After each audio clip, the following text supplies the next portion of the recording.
I watched a video by Zullies the Witch where they take a closer look at the models from Elden Ring's NPCs, with a particular focus onto their eyes. Now, you should definitely watch the video yourself, link in the description, but just to quickly summarize it, it shows that the color of NPCs' eyes, even if they are masked, is very distinct, which, knowing FromSoft's world building, might actually not just be for aesthetic reasons.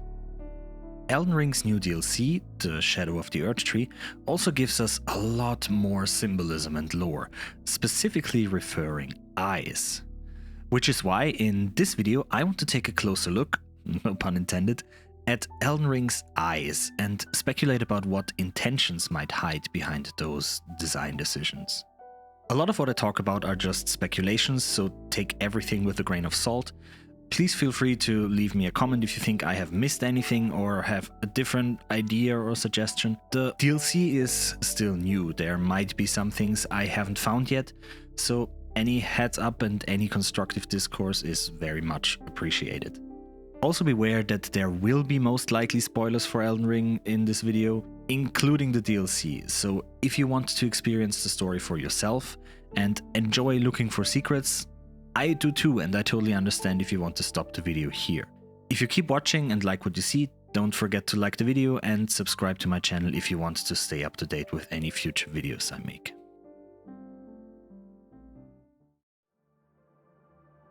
The earliest reference to eyes in game is probably when we hear about Godfrey, the first Elden Lord, and his warriors, the Tarnished. One of them being you, the player. At the Third Church of Marika, we are told that, "My lord, and thy warriors, I divest each of thee of thy grace.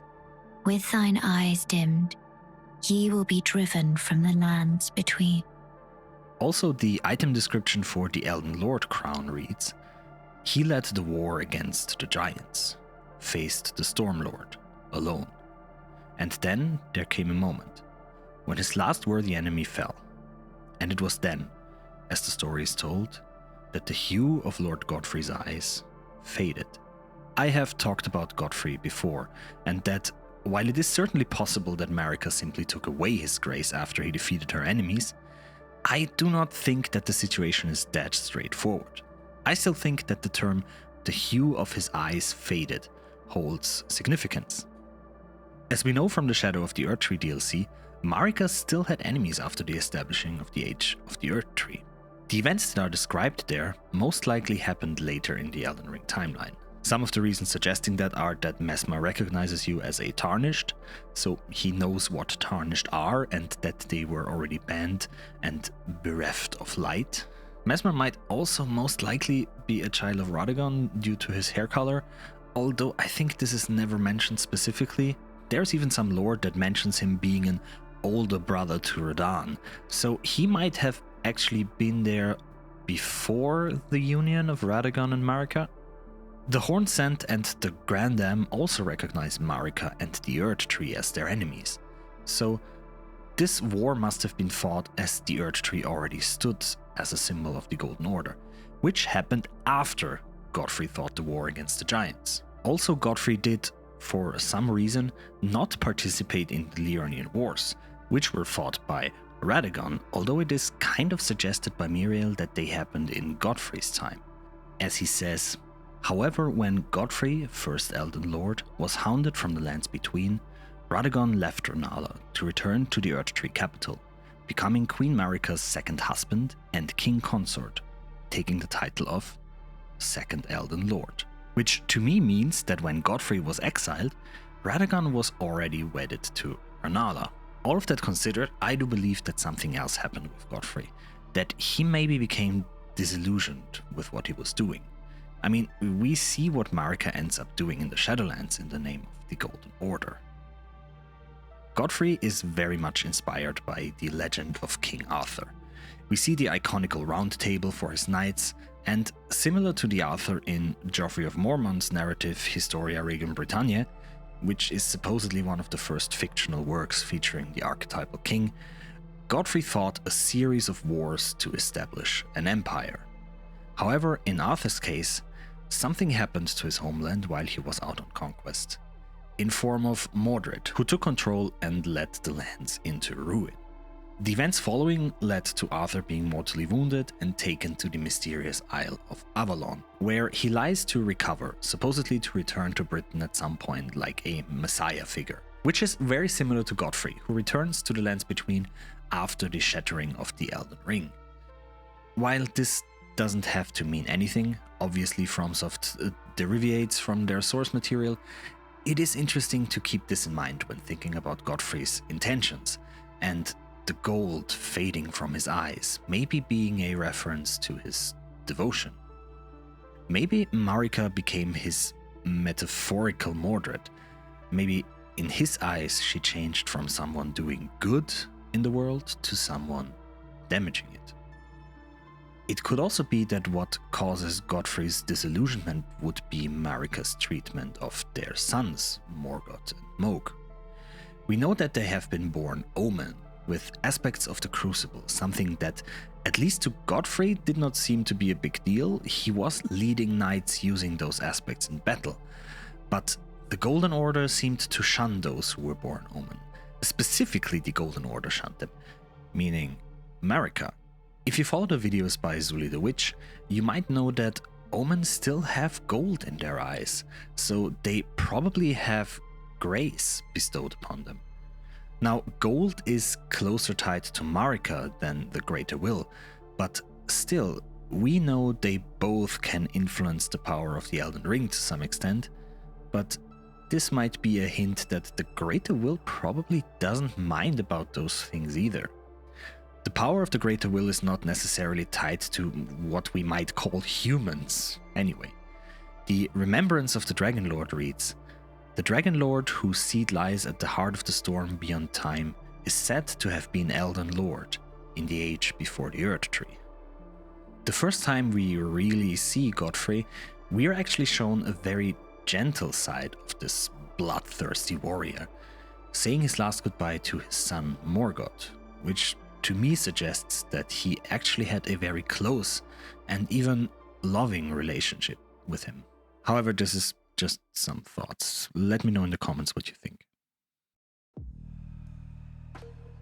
When it comes to eyes in Elden Ring, I always have to think about Ranni. Her eyes are such an interesting part of her character design, with one being always closed and the corresponding eye on her spirit being open, probably symbolizing the control over her artificial body. I love the idea. As you probably know, the witch we meet is not Ranni's actual body, but a puppet to hold her spirit. Her body died at the Night of Black Knives together with Godwyn's soul, which was part of her plan to usher in a new era. But Ranni is not the only character whose eyes are a big part of their character design.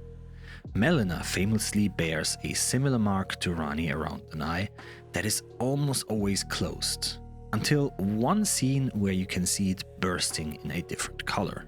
Morgoth has only one eye open, and Mohg even has an eye pierced with one of his horns. Melania even has both her eyes eaten away by rot.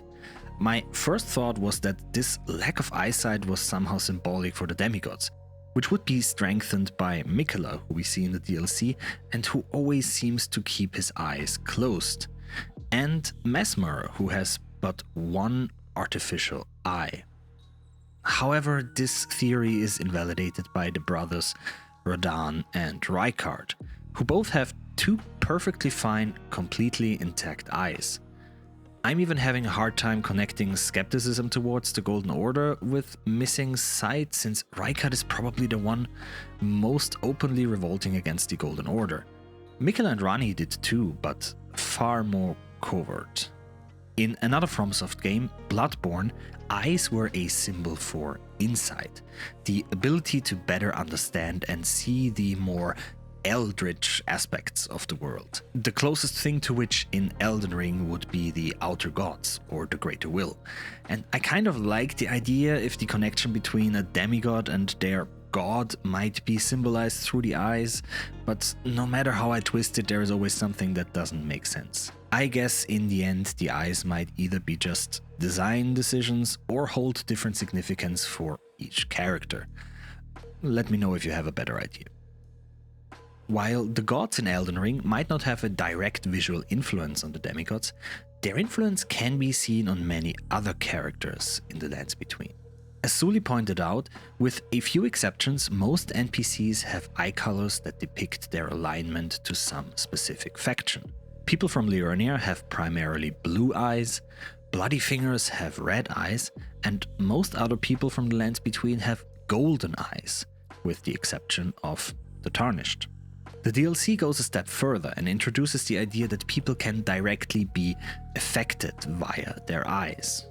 Of course, we have Mesmer, who was probably afflicted from birth, similar to Miquella and Melania. The serpent inside him was sealed by his mother Marika through his eye. Apparently, Mesmer's crusade to the Shadowlands was not necessarily an undertaking everyone agreed with, as many of his troops needed to be motivated to fight this war in one way or another. There are two important item descriptions connected to this idea. The Iris of Grace reads, "Place on the eye of another to grant them the light of grace as a fleeing blessing."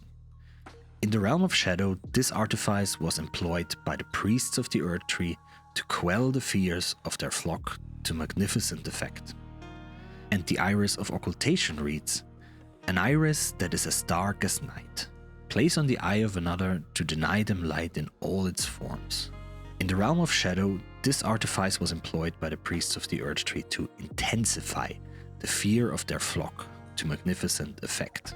In my opinion, this shines a totally new light on many stories we have experienced in Elden Ring so far, including the one about Godfrey. Was the gold in his eyes a similar form of control that Marika used on him? And did he have to leave because this color faded? We know that Miquella is known for commanding people's affection artificially, like seen in Ansbach, but could that be something that Marika did too?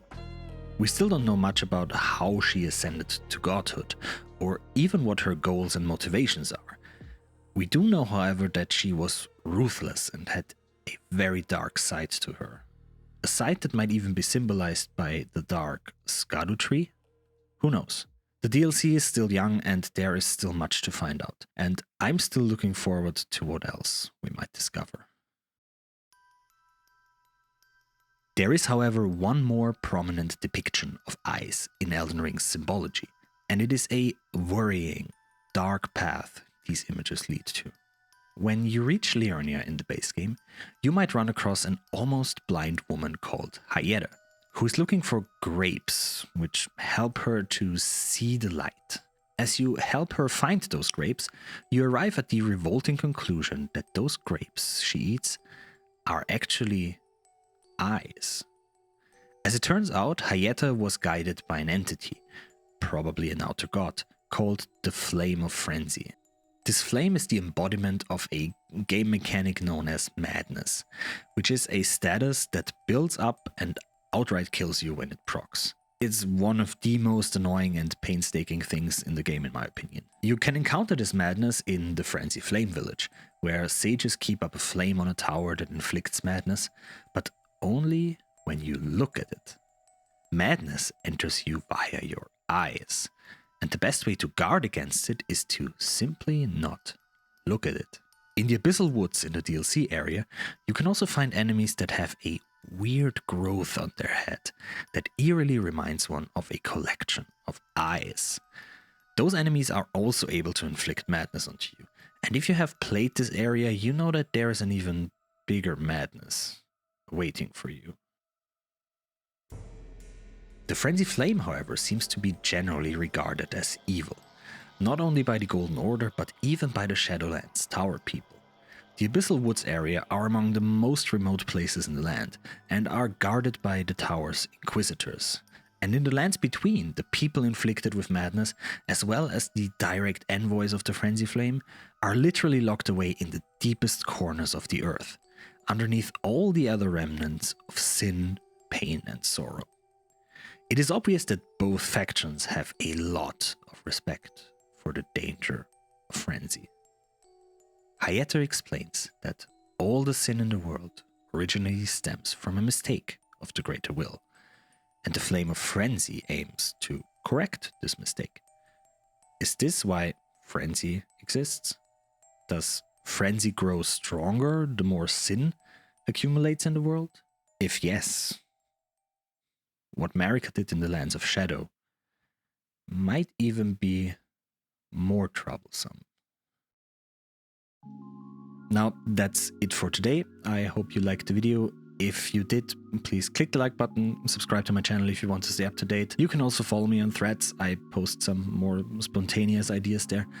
And yeah, I really enjoyed the DLC so far. I'm probably gonna go play a little bit more of it right now. And there's definitely more coming. There is still so much more to talk about. So thanks for watching and see you guys in the next video. Bye bye.